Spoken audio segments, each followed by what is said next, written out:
రాష్ట్రంలోని 30,000 ప్రభుత్వ పాఠశాలలకు ఉచితంగా విద్యుత్ అందిస్తామని సీఎం రేవంత్ రెడ్డి ప్రకటించారు. ఇటీవల పదోన్నతి పొందిన టీచర్లతో ఆత్మీయ సమ్మేళనంలో సీఎం పాల్గొన్నారు. దీంతో పాటు ప్రభుత్వ టీచర్లకు ప్రతి నెల 1వ తేదీన జీతాలు అందేలా చూసే బాధ్యత తనదేనని రేవంత్ రెడ్డి హామీ ఇచ్చారు. మెరుగైన విద్య, వైద్యం అందించడం వల్లే ఢిల్లీలో కేజ్రీవాల్ వరుసగా 3 సార్లు గెలిచారని గుర్తు చేశారు.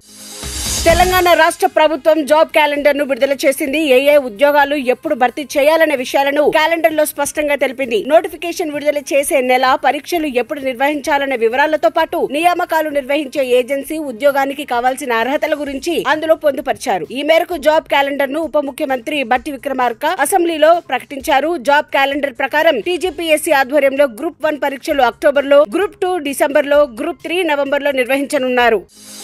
వయనాడు విషాదంపై కాంగ్రెస్ ఎంపీ రాహుల్ గాంధీ కీలక నిర్ణయం తీసుకున్నారు. కొండ చర్యల కారణంగా సర్వం కోల్పోయిన బాధితులకు కాంగ్రెస్ పార్టీ తరపున 100 ఇళ్లు నిర్మిస్తామని హామీ ఇచ్చారు. రాష్ట్రంలో ఒకే ప్రాంతంలో ఇంతటి భయానక విషాదాన్ని మునుపెన్నడూ చూడలేదని ఆవేదన వ్యక్తం చేశారు. మిగతా వాటి మాదిరిగా కాకుండా దీన్ని భిన్నంగా చూడాలని కేంద్ర ప్రభుత్వాన్ని కోరతామని అన్నారు. వయనాడు జిల్లాలో కొండ చర్యలు విరిగిపడిన ఘటనలో మృతుల సంఖ్య 333 దాటింది. గత ప్రభుత్వం తగ్గించిన సిఆర్డీఏ పరిధిని మళ్లీ పెంచాలని ముఖ్యమంత్రి చంద్రబాబు నిర్ణయించారు. సచివాలయంలో సిఆర్డీఏ అథారిటీ 36వ సమావేశం జరిగింది. గతంలో 130 సంస్థలకు జరిగిన భూ కేటాయింపులు, వాటి ప్రస్తుత పరిస్థితిపై చర్చించారు. గతంలో ల్యాండ్ పొందిన వాళ్లు మళ్లీ ఎన్ని రోజుల్లో నిర్మాణాలు చేపట్టాలనే అంశంపై చర్చించారు. మొత్తం 12 అంశాలపై ప్రధానంగా చర్చ జరిగింది. సంపద సృష్టి కేంద్రంగా అమరావతి ప్రాంతాన్ని మార్చే వారికి భూ కేటాయింపులు జరపాలని సీఎం సూచించారు. భారత యువ షూటర్ మను భాకర్ ప్యారిస్ ఒలింపిక్స్ లో ముచ్చటగా 3వ పతకానికి గురిపెట్టింది. ఇప్పటికే ఒలింపిక్స్ లో 2 పతకాలు సాధించిన మను మరో విభాగంలోనూ ఫైనల్ కు దూసుకెళ్లింది. షూటింగ్ మహిళల 25 మీటర్ల పిస్టల్ క్వాలిఫికేషన్ పోరులో టాప్ 2లో నిలిచి తుది పోరుకు అర్హత సాధించింది.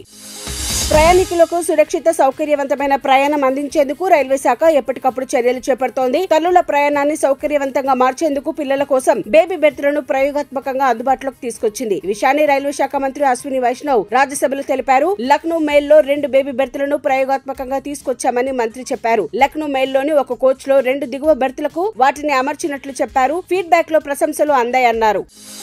ప్యారిస్ ఒలింపిక్ పతక విజేతలకు ప్రముఖ వ్యాపారవేత్త JSW company chairman Sajjan Jindal bumper offer ఇచ్చారు. ప్యారిస్ వేదికగా జరుగుతున్న ఒలింపిక్స్ లో మెడల్ గెలిచిన ప్రతి భారత అథ్లెట్ కు త్వరలో లాంచ్ కానున్న ఎంజీ వింటర్స్ కార్ ను బహుమతిగా ఇస్తామని ప్రకటించారు. సోషల్ మీడియా ప్లాట్ఫామ్ ట్విట్టర్ వేదికగా జిందాల్ ఈ విషయాన్ని అనౌన్స్ చేశారు. విశ్వ క్రీడల్లో అంకిత భావంతో ఆడి పతకం గెలిచిన వారి గొప్ప విజయానికి ఇది సరైన బహుమతి అని ఆయన అభిప్రాయం వ్యక్తం చేశారు.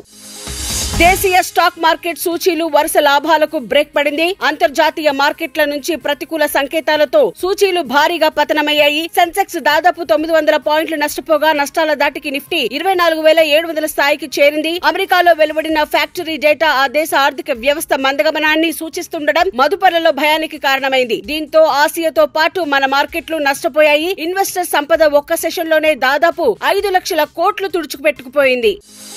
వయనాడులో విషాదం వేళ కేంద్ర ప్రభుత్వం కీలక చర్యలకు ఉపక్రమించింది. 6 రాష్ట్రాల్లో ఆవరించి ఉన్న పశ్చిమ కనుమల్లో దాదాపు 56,000 చదరపు కిలోమీటర్ల పరిధిని పర్యావరణ సున్నిత ప్రాంతంగా ప్రకటిస్తూ 5వ ముసాయిదా నోటిఫికేషన్ విడుదల చేసింది. వయనాడులో కొండ చర్యలు విరిగిపడిన 13 గ్రామాలు కూడా ఇందులో ఉన్నాయి. పర్యావరణ సున్నిత ప్రాంతాలకు సంబంధించి తాజాగా ఇచ్చిన నోటిఫికేషన్ పై ఏమైనా అభ్యంతరాలు, సలహాలు ఉంటే 60 రోజుల్లోగా తెలియజేయాలని కోరింది. ప్రభుత్వ రంగ టెలికాం సంస్థ బిఎస్ఎన్ఎల్ తన నెట్వర్క్ సేవల్ని విస్తరిస్తోంది. ఇప్పటికే 4G నెట్వర్క్ సేవల్ని కొన్ని ప్రాంతాల్లో అందుబాటులోకి తీసుకొచ్చిన టెలికాం సంస్థ తాజాగా తన 5G సేవల ట్రయల్స్ ను ప్రారంభించింది. ఈ మేరకు బిఎస్ఎన్ఎల్ 5G నెట్వర్క్ సేవల్ని పరీక్షించారు కేంద్ర టెలికాం మంత్రి జ్యోతిరాదిత్య సింధియా. దీనికి సంబంధించిన వీడియోను ఆయన ట్విట్టర్ లో పంచుకున్నారు.